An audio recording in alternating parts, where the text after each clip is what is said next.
Hello student, कैसे हैं आप। एक बार फिर से आप सबका स्वागत है गैलेक्सी क्लासेस के यूट्यूब चैनल पर।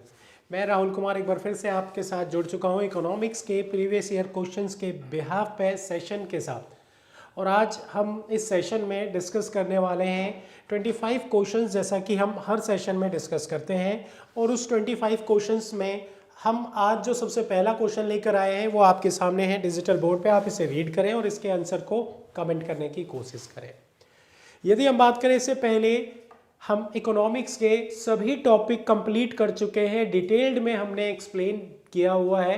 यदि आप हमारे चैनल पर पहली बार जुड़ते हैं तो आप हमारे टॉपिक को ज़रूर जाके चेक करें एक बार, और हमारी इकोनॉमिक्स की क्लासेस जो मेरे द्वारा ली गई है उन्हें ज़रूर चेक करें, उन्हें देखें। उसके बाद जब आप इस MCQ सेशन में आप ज्वाइन करेंगे तो आपको हर एक क्वेश्चन समझ में आएगा।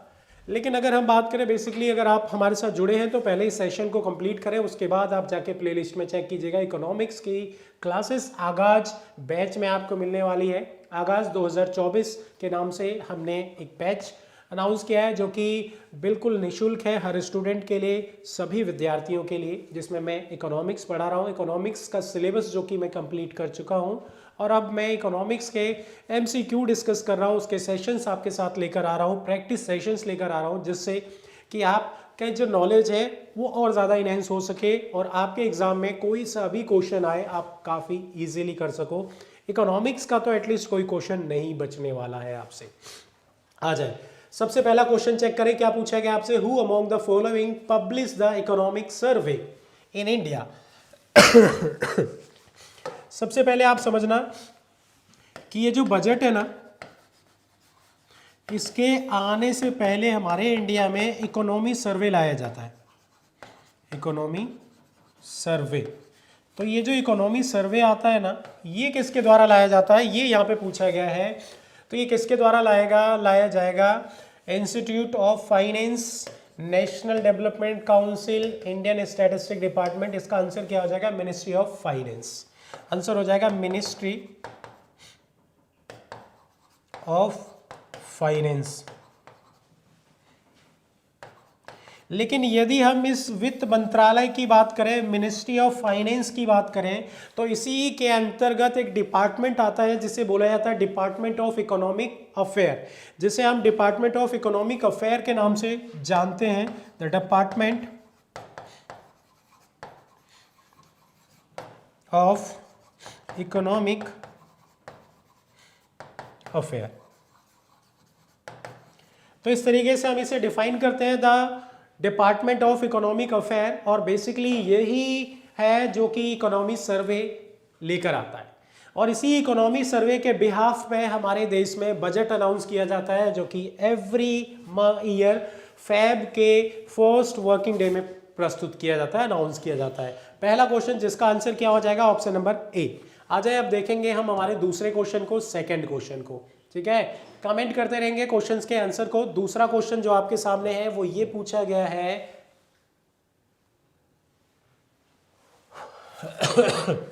विच of the following statement is true regarding disinflation. Disinflation, disinflation बाजार में जब आती है स्थिति तो वो कैसी कंडीशंस लेकर आती है डिसइंफ्लेशन। डिसइंफ्लेशन की बात की जाए तो scenario when inflation is mainly due inflation of only few commodities. ऐसा नहीं है। अगर हम बात करें an overall decrease in price over a specific period, एक विशिष्ट अवधि में कीमतों में समग्र कमी को कहते हैं क्या डिसइंफ्लेशन, तो नहीं, इसे भी नहीं कहते। ये बस मैंने यहाँ पे सर्कल लगा दिया, इसका मतलब ये मत समझना। नेक्स्ट क्या पूछा गया, a decrease in the rate of inflation. A decrease in the rate of inflation specific period that is known as the क्या, डिसइंफ्लेशन। समझना ये क्या चीज है, इसे समझो। ये है, इसे बोलते हैं ट्रेड साइकिल, व्यापार चक्र।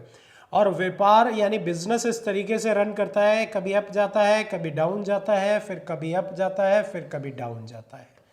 इस तरीके से ये ट्रेड साइकिल रन करता है और इसी को बोला गया है ट्रेड साइकिल, व्यापार चक्र। और इसमें ये पहली कंडीशन जो होती है वो डिफाइन करती है इन्फ्लेशन को, ये दूसरी कंडीशन जहाँ पे ये अपने मैक्सिमम पे होता है ये डिफाइन करती है बूम वाले टाइम पीरियड को, जहाँ पे ये बिजनेस बहुत तेजी से ग्रो कर रहा होता है। जब इन्फ्लेशन धीरे धीरे कम हो रहा होता है तो इसी को बोला जाता है डिसइन्फ्लेशन। डिसइन्फ्लेशन, ये वाले स्टेज को डिसइन्फ्लेशन बोला जाता है, इस वाली स्टेज को डिसइन्फ्लेशन बोला जाता है। Decrease in the rate of inflation in a specific period, जब ये क्या करता है, डिक्रीज करता है इन्फ्लेशन का रेट, तो उसी स्टेज को डिसइन्फ्लेशन कहते हैं। आई थिंक आपको समझ में आ गया होगा और इस क्वेश्चन का आंसर क्या हो जाएगा, ऑप्शन नंबर सी। आ जाए अब हम अगले क्वेश्चंस को देखते हैं और अगला क्वेश्चन है क्वेश्चन नंबर 3। क्वेश्चन नंबर 3, इस थर्ड क्वेश्चन में क्या पूछा गया आपसे, which of the following may be the classify a Pigovian tax, निम्नलिखित में से किसे पिगोवियन कर के रूप में जाना जाता है। पिगोवियन कर, इसी का दूसरा नाम है कार्बन टैक्स। अच्छा, ये कार्बन टैक्स क्या होता है, तो आप ध्यान रखना, जो भी नेगेटिव एक्टिविटीज आती हैं उसे कार्बन टैक्स के रूप में डिफाइन किया जाता है, जिससे कि हमारी सोसाइटी, सोशल के ऊपर इसका इफेक्ट देखने को मिलेगा।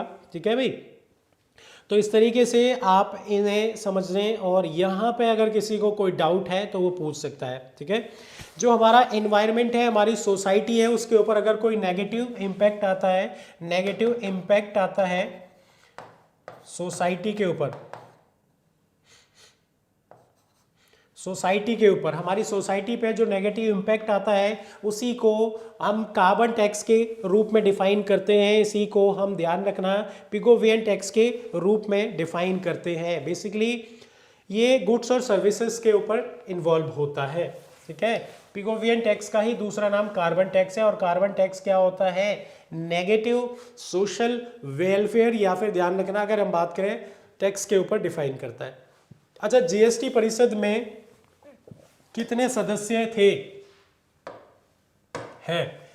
जीएसटी परिषद में कितने सदस्य हैं, तो 33 जीएसटी परिषद में सदस्य है। GST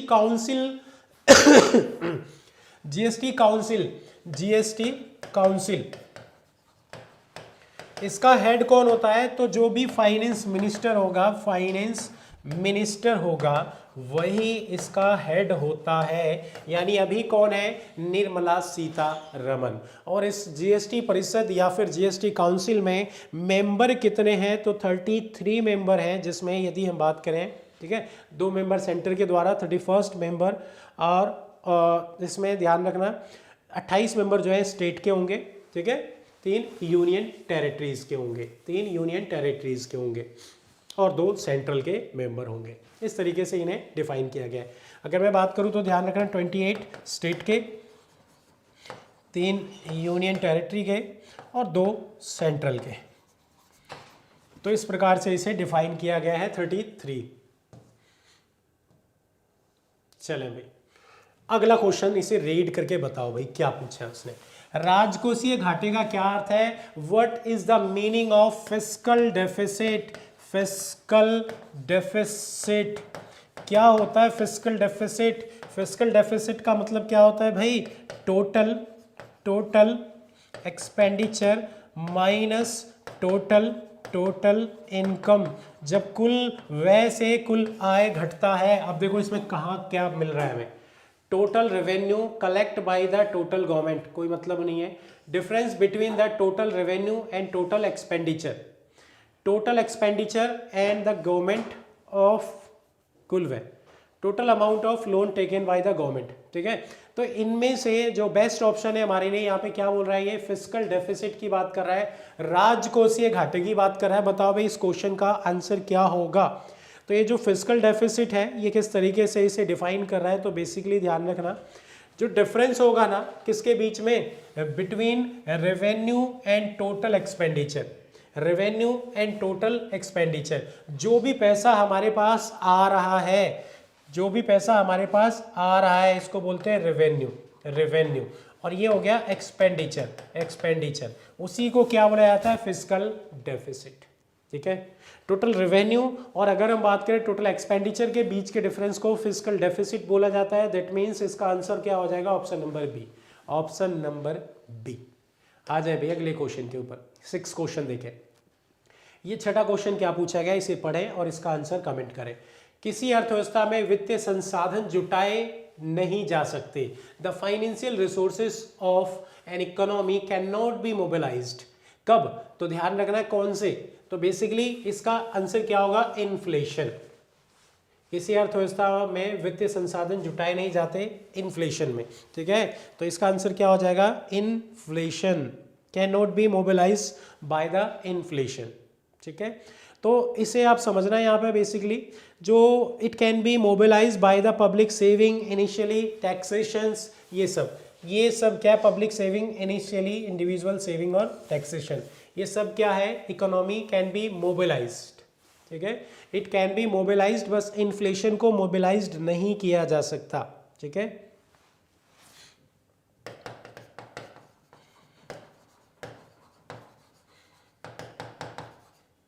it can be mobilised. आ जाए भाई अगले क्वेश्चन पे देखते हैं। 7th क्वेश्चन, 7वां क्वेश्चन। 7वां क्वेश्चन ये पढ़े भाई, ये क्या चीज है, is the type of direct tax which is levied at the time of sale purchase of security through the Indian Stock Exchange। एक प्रकार का प्रत्यक्ष कर यानी कि डायरेक्ट टैक्स, ठीक है। अब ये जो डायरेक्ट टैक्स है किसके ऊपर लग रहा है, सिक्योरिटीज के ऊपर, securities transaction tax, STT, security transaction tax. इसका आंसर क्या हो जाएगा भाई, सिक्योरिटी ट्रांजैक्शन टैक्स, ठीक है। चले भाई इसके बाद देखते हैं अगले क्वेश्चन को। नेक्स्ट है 8वां क्वेश्चन। डायरेक्ट टैक्स की बात करी थी हमने, वो डिफाइन कर दिया। डायरेक्ट इनडायरेक्ट टैक्स हमने कल के सेशन में भी डिफाइन किया था। वस्तु और सेवा कर के संबंध में निम्नलिखित में से कौन सा कथन गलत है? Which of the following statement regarding goods and service tax is incorrect? It has no compliance cost. इसकी कोई अनुपालन लागत नहीं है। कौन सा कथन गलत है? अनुपालन लागत नहीं है। आई थिंक यही वाला लग रहा है। This eliminate the far reaching कौन सा कथन गलत है ना? तो ये ध्यान रखना, इसके कर दुगामी प्रभाव समाप्त हुए हैं, ये तो सही है। It resolve dispute the related the classification of goods and services, ये भी सही है। Goods and service tax will not be cost for the register retained, so there will be hidden। वस्तु और सेवा कर का पंजीकृत खुदरा विक्रेताओं के लिए कोई लागत नहीं होगी, इसीलिए कोई छिपा हुआ कर नहीं होगा, ये भी ठीक है। तो इसका मतलब ध्यान रखना है, इस 8वें क्वेश्चन का आंसर क्या होगा, it has no compliance cost, इसकी कोई अनुपालन लागत नहीं होती, ये गलत है स्टेटमेंट, ध्यान रखना, ठीक है।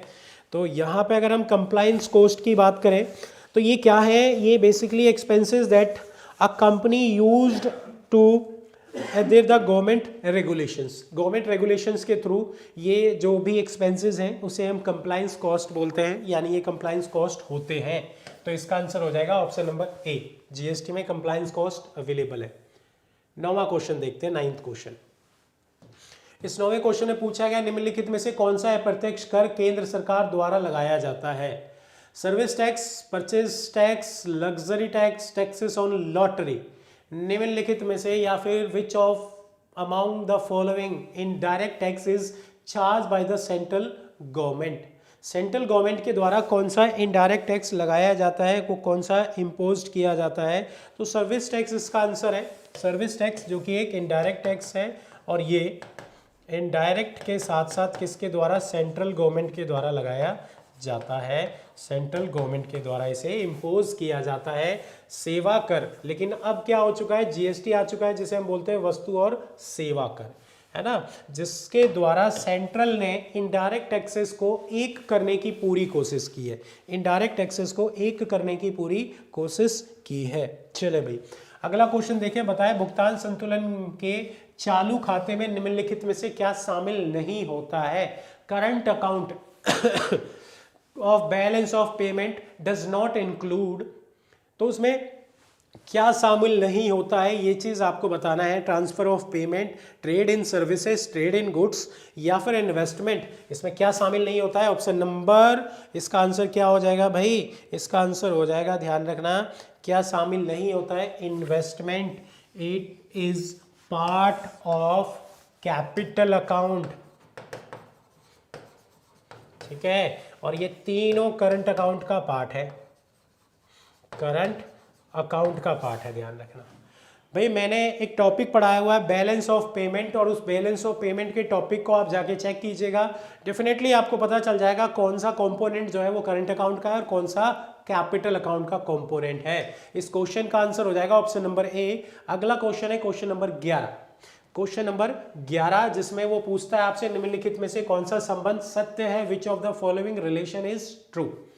जीएनपी, यहाँ पे जीडीपी, और यदि हम बात करें from abroad net factor income, यदि हम इसमें दूसरा समझो, जीएनपी क्या होता है? जीडीपी माइनस में, यदि हम इस डोमेस्टिक में इसे माइनस करेंगे तो क्या ये नेशनल बनेगा? नहीं बनेगा, इसे हमें प्लस करना होगा, तो ये भी गलती लग रहा है। जीएनपी जीडीपी प्लस में एनएफआईए, तो क्या ये आपका बन जाएगा? तो ऑप्शन नंबर सी सही लग रहा है। इस 11वें क्वेश्चन का आंसर क्या हो जाएगा भाई? इस 11वें क्वेश्चन का आंसर हो जाएगा ऑप्शन नंबर सी। इस 11वें क्वेश्चन का आंसर क्या हो जाएगा भाई? ऑप्शन नंबर सी, ठीक है। तो सी ऑप्शन इस क्वेश्चन का सही जवाब होगा। भाई नेशनल इनकम में किस तरीके से हम इनको कैलकुलेट करते हैं ये भी आपको उस टॉपिक से पता चलेगा जो नेशनल इनकम हमने डिस्कस किया है। जीएसटी के संबंध में, जीएसटी का पूरा रूप क्या है? Goods and service tax. अच्छा, जीएसटी इन, जीएसटी इन का मतलब होता है goods and service tax identification number. IN का मतलब होता है आइडेंटिफिकेशन नंबर। तो अब आप देख लो कहाँ लिखा हुआ है, goods and service tax identification note, गलत है, आइडेंटिफिकेशन नंबर ये सही है, आइडेंटिफिकेशन नंबर। ऑप्शन बी सही है इस 12वें क्वेश्चन का। चले भाई, इस 12वें क्वेश्चन का आंसर क्या सही है? Option number B. चलो भाई, अब नेक्स्ट क्वेश्चन देखते हैं हम। अगला क्वेश्चन क्या पूछा गया है? क्वेश्चन नंबर 13 में, क्वेश्चन नंबर 13 में आपसे पूछा गया in which year central board of revenue act India promulgated, Bharat में केंद्रीय राजस्व बोर्ड अधिनियम किस वर्ष प्रख्यापित किया गया था? तो ये 1963 में, 1963 में किया गया था, ध्यान रखना। इस क्वेश्चन का आंसर क्या हो जाएगा भाई? इस क्वेश्चन का आंसर होगा ऑप्शन नंबर बी। तो central board of revenue act ये 1963 में आया था, 1963 में आया था, ठीक है। तो ये 13 है और 13 की बात करिए हमने, ध्यान रखना, तो यहाँ पे ध्यान रखना, ये चीज़ हमने समझ लिया है। अब इसके बाद हम बात करेंगे 14 क्वेश्चन, 14वें क्वेश्चन की। भाई ये 14वां क्वेश्चन रीड करो और इसका आंसर बताओ। ये नोबेल पुरस्कार विजेता अमेरिकी अर्थशास्त्री का नाम बताइए जिनकी अमेरिकी कांग्रेस को राष्ट्रीय आय 1929 से 35 शीर्षक वाली रिपोर्ट ने देश के समग्र कल्याण के अंतिम उपाय के रूप में सकल घरेलू उत्पाद यानी कि जीडीपी की गणना का मार्ग प्रदर्शित किया था। वो कौन थे? पॉल सैमुअल्सन थे, जॉन मेनार्ड किन्स थे, सिमोन कुचनेट थे या फिर केंथ एरो थे। तो ये कौन से इकोनॉमिस्ट थे, कौन से अर्थशास्त्री थे जिन्होंने बेसिकली इसे डिफाइन किया था? इस क्वेश्चन का आंसर आपको यहाँ पे करना है, बेसिकली ध्यान रखना। तो यदि हम बात करें सिमोन कुजनेट की बात करें तो साइमन कुजनेट के द्वारा यहाँ पे ध्यान रखना इस नेशनल इनकम को, राष्ट्रीय आय को, नेशनल इनकम को, राष्ट्रीय आय को डिफाइन किया गया था, है ना, जिसमें हम एक कुजनेट कर्व के बारे में भी देखते हैं। Nobel prize winner Simon Kuznets. ठीक है, तो ये सब चीज़ें ऐसे क्वेश्चन जो है ना इसे लिख के साइड में रख लीजिएगा और इन्हें एज इट इज़ रीड करते रहिएगा। 2-4 बार आप रीड करोगे तो ऐसे क्वेश्चंस जहाँ पे इकोनॉमिस्ट के नाम याद रखने हैं वो आप क्वेश्चंस अलग से लिख के रखिएगा, ऐसे जैसे कि क्वेश्चंस आपके एग्जाम में आते हैं, तो है ना। ये क्वेश्चन जब रिपीट होंगे तो आप कर पाओगे, क्योंकि ऐसे क्वेश्चंस अगर रिपीट होंगे तभी आप कर पाओगे, अदरवाइज नहीं कर पाओगे, क्योंकि कुछ क्वेश्चंस ऐसे हैं जो कई बार पूछ ले जाते हैं डिटेल्ड में।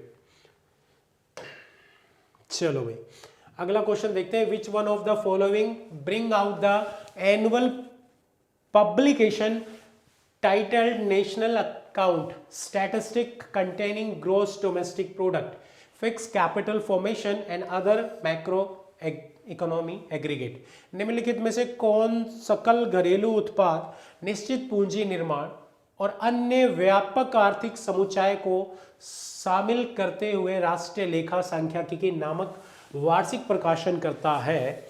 The Indian statistical institutions, the central statistical office, the national sample survey या फिर रिजर्व बैंक ऑफ इंडिया। इस 15वें क्वेश्चन का आंसर क्या है, किसके द्वारा इस डेटा को रिलीज किया जाता है? तो इसका आंसर क्या हो जाएगा भाई, इस डेटा को यदि हम नेशनल इनकम वाले डेटा की बात करें तो किसके द्वारा? CSO के द्वारा इसे रिलीज किया जाता है, सेंट्रल स्टैटिस्टिकल ऑफिस के द्वारा, ध्यान रखना है ना, CSO के द्वारा। CSO वो अलग चीज़ है, इन दोनों को क्या कर दिया गया है, मर्ज कर दिया गया है। बट वही चीज़ मैंने आपको बताया कि अगर ऑप्शन में वो नहीं पूछेगा, अलग ही ऑप्शन में आपको समझा रहा है तो अलग से ही आपको उन्हें समझाना पड़ेगा। ठीक है, तो बेसिकली अगर हम बात करें तो यहाँ पे इसको डिफाइन किया गया है। ठीक है, और किसके द्वारा? तो मिनिस्ट्री ऑफ स्टैटिस्टिक और प्रोग्राम इम्प्लीमेंटेशंस के कंट्रोल में आती है यह मिनिस्ट्री। चलो भाई अगला क्वेश्चन देखो, 16 क्वेश्चन है ना। 16वां क्वेश्चन, निम्नलिखित में से कौन सा भारत के प्रमुख राज्य कर है? कौन सा भारत के प्रमुख राज्य कर है? Custom duty, income tax, corporation tax, stamp duty and regression. Stamp duty 16वें क्वेश्चन का आंसर क्या हो जाएगा भाई, कौन सा है? तो बेसिकली 16वें क्वेश्चन का आंसर क्या होगा? Stamp duty.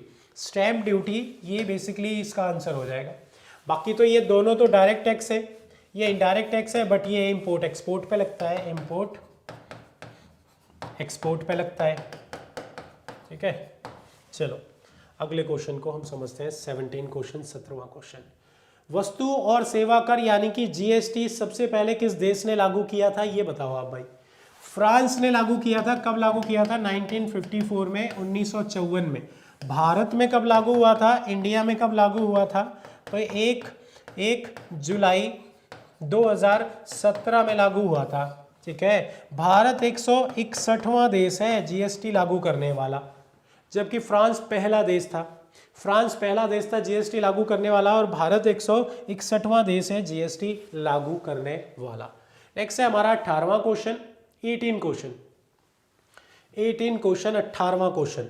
यहां पूछा गया है, यदि वस्तुओं और सेवाओं की आपूर्ति की तुलना में धन आपूर्ति की कमी है तो संभावित परिणाम क्या होगा?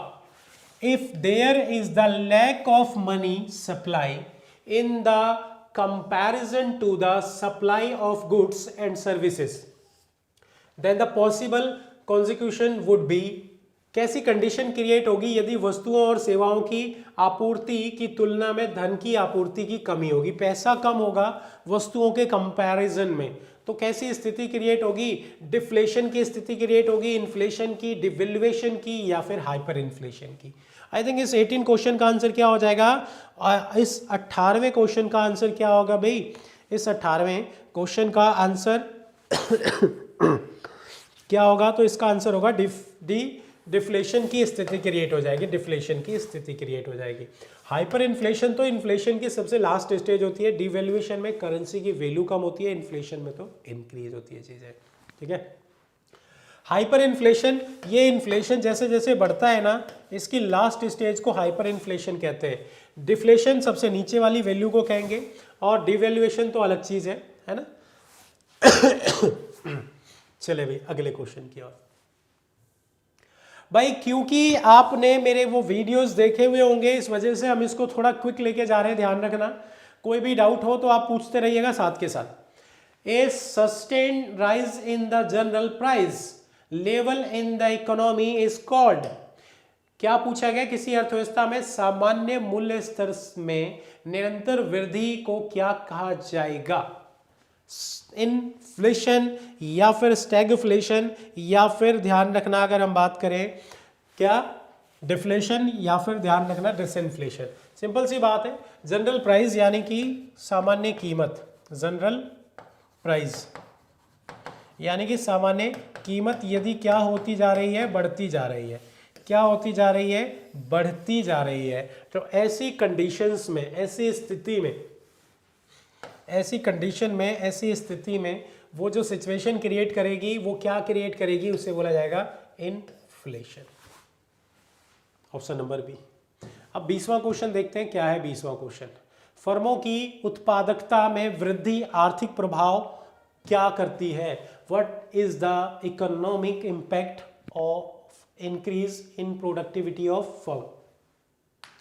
भाई जब फर्मों का उत्पादन बढ़ेगा तो क्या होगा? Decrease in the gross domestic product, no change in the GDP, या फिर the impact of many very among the national their economic conditions, increase in the GDP. भाई प्रोडक्टिविटी ऑफ फर्म की क्या होगी? बढ़ेगी। उत्पादन यदि फर्म बढ़ाएगा तो क्या होगा? इंक्रीज हो जाएगा जीडीपी में। जीडीपी हमारा क्या हो जाएगा? बढ़ जाएगा, है ना भाई। प्रोडक्शन बढ़ेगा, प्रोडक्शन बढ़ेगा, उत्पादन बढ़ेगा, उत्पादन बढ़ेगा तो जीडीपी बढ़ेगी। नेक्स्ट क्वेश्चन है 21st क्वेश्चन, 21वां क्वेश्चन। इस 21वें क्वेश्चन में हम देखेंगे क्या समझाया गया है हमें। तो यहां पे समझाया गया है which of the following is not a function of the central bank of country. किसी भी देश में जो उसका सेंट्रल बैंक होता है, केंद्रीय बैंक, जैसे हमारे इंडिया के सेंट्रल बैंक का नाम आरबीआई है, रिजर्व बैंक ऑफ इंडिया है, और आपको ये बताना है कि कौन सा उसका फंक्शंस नहीं है। It can control money supply, control है ये, controls money supply of the country, या देश की मुद्रा आपूर्ति को नियंत्रित करता है।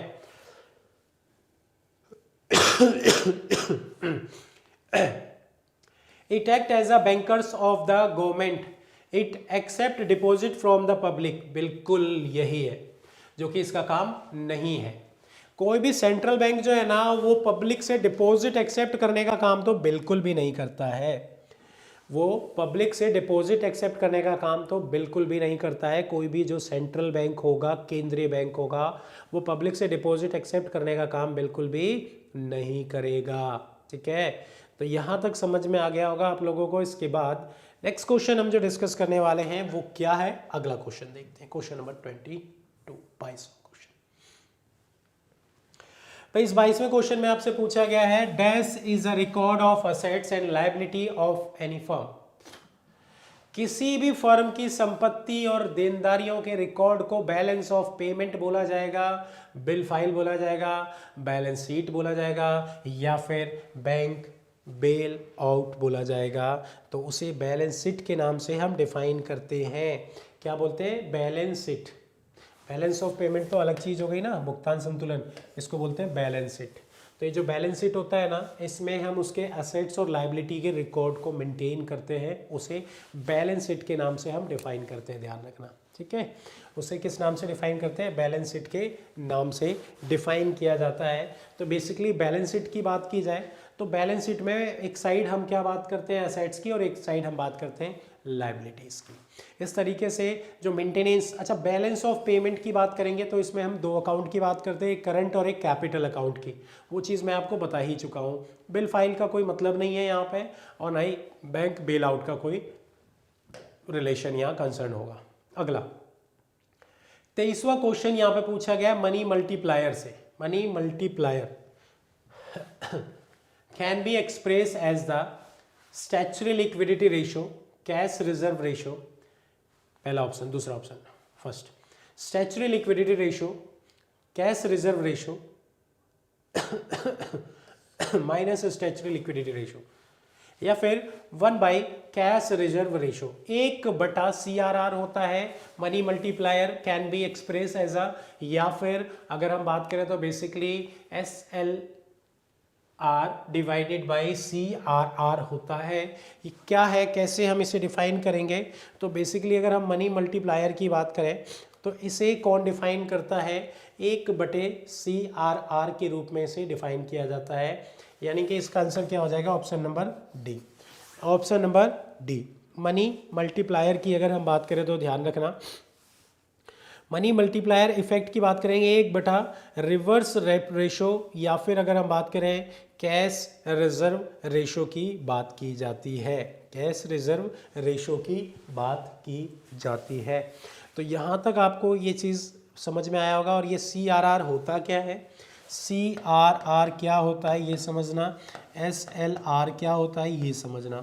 तो जितने भी बैंक होते हैं ना, जितने भी बैंक होते हैं, ये अपनी टोटल कैपिटल का एक सर्टेन अमाउंट RBI के पास रिजर्व करते हैं अपनी सेफ्टी के लिए, अपनी सुरक्षा के लिए। और उस अमाउंट के ऊपर जो उन्हें ब्याज मिलता है, उस अमाउंट के ऊपर जो उन्हें इंटरेस्ट मिलता है, उसी को ये किस नाम से डिफाइन करते हैं? तो बेसिकली उसी को ये CRR यानी कैश रिजर्व रेशो के नाम से डिफाइन करते हैं। SLR का मतलब क्या होता है? बैंक जो कि एक सर्टेन अमाउंट अपने खुद के पास रखता है, इटसेल्फ अपने खुद के पास मेंटेन करता है, तो उसे SLR कहते हैं।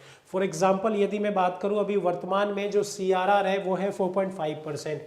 एक बैंक यदि उसकी कैपिटल 100 करोड़ रुपए है तो उसे अपनी कैपिटल का 4.5% यानी कि 4.5 करोड़ RBI के पास रिजर्व रखना, डिपॉजिट करना पड़ेगा, और वो डिपॉजिट कैश के फॉर्मेट में करेगा।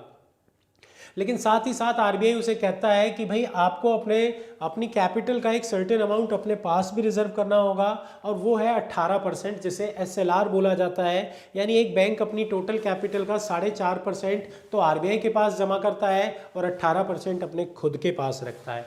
जो वो अपने पास रखता है वो CRR कहलाता है, और जिसे वो किसके पास मेंटेन करता है? RBI के पास, जो RBI के पास मेंटेन करता है वो CRR कहलाता है, जो अपने पास रिजर्व रखता है वो SLR कहलाता है। इसके बाद हम बात करेंगे 24वें क्वेश्चन की। इस 24वें क्वेश्चन में देखेंगे आप कि क्या पूछा गया है आपसे, निम्नलिखित में से कौन सा ग्रामीण बैंक की संस्थागत संरचना का हिस्सा नहीं है? ग्रामीण बैंक, या फिर जैसे हम रूरल बैंक की बात करेंगे कि स्ट्रक्चर का पार्ट नहीं है। Cooperative bank, land development bank बिल्कुल है।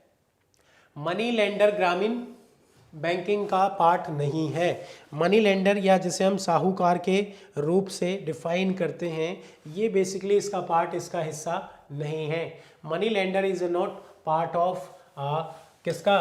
तो ऑर्गेनाइज सेक्टर का ये पार्ट नहीं है, ये अनऑर्गेनाइज सेक्टर का पार्ट है। किसका? तो अनऑर्गेनाइज सेक्टर का पार्ट है, या फिर जिसे हम बोलते हैं हिस्सा है, या फिर जिसे हम बोलते हैं हिस्सा है। ठीक है, तो फटाफट से एक बार देख लो, ये जो रीजनल रूरल बैंक है ये तो RRB के ही लिए काम करता है। कमर्शियल बैंक, इसमें भी ये RRB शामिल है। कोऑपरेटिव बैंक, ये भी ग्रामीण क्षेत्र के लिए ही काम करने का कार्य करता है। तो ये नंबर ऑफ क्वेश्चन जो था हमारा, ये था 24वां क्वेश्चन। और अब जो हम क्वेश्चन डिस्कस करने वाले हैं इसके बाद, वो आज के इस सेशन का लास्ट क्वेश्चन होगा, क्वेश्चन नंबर 25। और उस 25वें क्वेश्चन को हम देखते हैं कि क्या है उस 25वें क्वेश्चन में पूछा गया है। Saving deposit with post office saving bank are include in which major money supplier. Basically यदि हम बात करें मनी सप्लायर क्या होता है, मनी सप्लायर का मतलब क्या होता है, मनी सप्लायर का मतलब क्या होता है, मनी सप्लाई क्या होती है? मनी सप्लाई एक निश्चित समय में, निश्चित बिंदु में देश के पास जो सर्टेन या कंप्लीट अमाउंट होता है उसी को बोला जाता है मनी सप्लाई। और इस मनी सप्लाई को यहाँ पे डिफाइन किया जाता है किस तरीके से, M1, M2, M3 और M4। तो यदि मैं M1 की बात करूं तो M1 में हम बात करते हैं उन सब चीज़ों की। M1 में ध्यान रखना, अगर हम बात करें तो फटाफट से यहाँ पे देख लो एक बार, अगर हम मनी सप्लाई की बात करें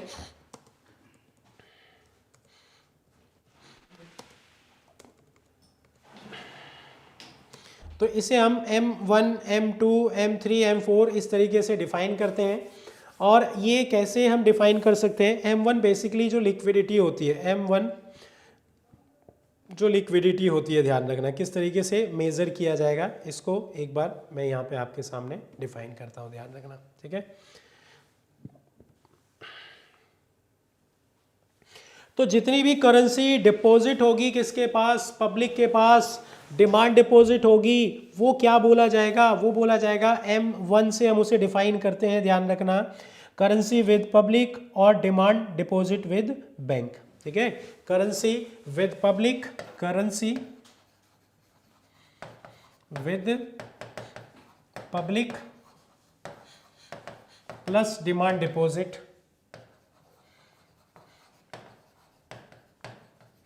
तो ये तो बात हो गई M1 की। जबकि M2 की बात करेंगे तो ये M1 प्लस में saving deposit of post office, M1 plus में सेविंग डिपॉजिट्स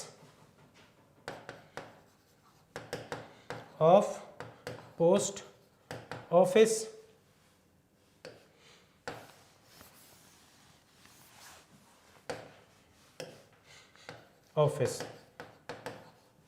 पोस्ट ऑफिस के पास जो जमाएं हैं, यदि हम उसे देखेंगे तो इस तरीके से यहाँ पे समझाया गया है, saving deposit of post office saving bank, ठीक है। इस तरीके से यहाँ पे इन्होंने डिफाइंस किया है, ठीक है। यहाँ पे अगर हम बात करें तो basically currency with public deposit, demand deposit या फिर डिपॉजिट विद आरबीआई, डिपॉजिट किसके पास, आरबीआई के पास। इन तीनों को जोड़ने के बाद हमारा क्या निकल कर आता है, M1, M2। इसी तरीके से जब हम M3 की बात करेंगे तो M1 प्लस में और क्या जोड़ दिया जाएगा, deposit with banking system, M1 plus में टाइम डिपॉजिट, M1 प्लस में time deposit, deposit with bank. और ये जब हम M4 की बात करेंगे तो M4 में क्या हो जाएगा, M3 प्लस में deposit with post office, M3 plus में डिपॉजिट विद पोस्ट ऑफिस, ठीक है भाई। तो इस प्रकार से अब देखो यहाँ क्वेश्चन क्या पूछा गया, saving deposit with post office saving bank are include in which major of the money supply. Saving deposit with post office किसके साथ किया जाता है, तो बेसिकली मेजरली ये M2 किसमें, तो इसका आंसर क्या हो जाएगा भाई, इसका आंसर क्या हो जाएगा, कहाँ पे इसे मेंटेन किया जाता है, M2 में, M2 में ध्यान रखना, ठीक है। तो ये 25वां क्वेश्चन है और 25वें क्वेश्चन में हमने इसे डिफाइन किया है। मनी सप्लाई को हम 4 पार्ट्स में M1, M2, M3, M4 में डिफाइन करते हैं। किस तरीके से डिफाइन करते हैं ये मैंने यहाँ पे लिखा हुआ है। और बेहतर से अगर आपको समझना है तो आप यहाँ पे ध्यान रखना, मनी एंड बैंकिंग के बाद आरबीआई वाले टॉपिक को आप समझिएगा। मनी एंड बैंकिंग में हमने इसे अच्छे से समझाया हुआ है, तो वहाँ पर आप इसे डिटेल में समझ पाएंगे। यहाँ पर क्योंकि हम क्वेश्चन और क्वेश्चन के आंसर को ही एक्सप्लेन करते हैं, वहाँ डिटेल में अगर आपको समझना है तो इसके लिए जो मेरी थ्योरी बेस्ड क्लासेस हैं, आगाज़ में हमने जो इकोनॉमिक्स की कॉन्सेप्ट बेस्ड क्लासेस ली हुई हैं, आप उनके वीडियो उनके सेशन को देखिएगा, वहाँ पे आपको ये चीज़ें बहुत अच्छे से समझ में आएंगी। ये जो आज के सेशन के 25 क्वेश्चन थे वो हमने कंप्लीट कर लिए हैं और आज के सेशन को हम यहीं पर इसी के साथ समाप्त करेंगे। आप सभी का सेशन में बने रहने के लिए, जुड़े रहने के लिए धन्यवाद।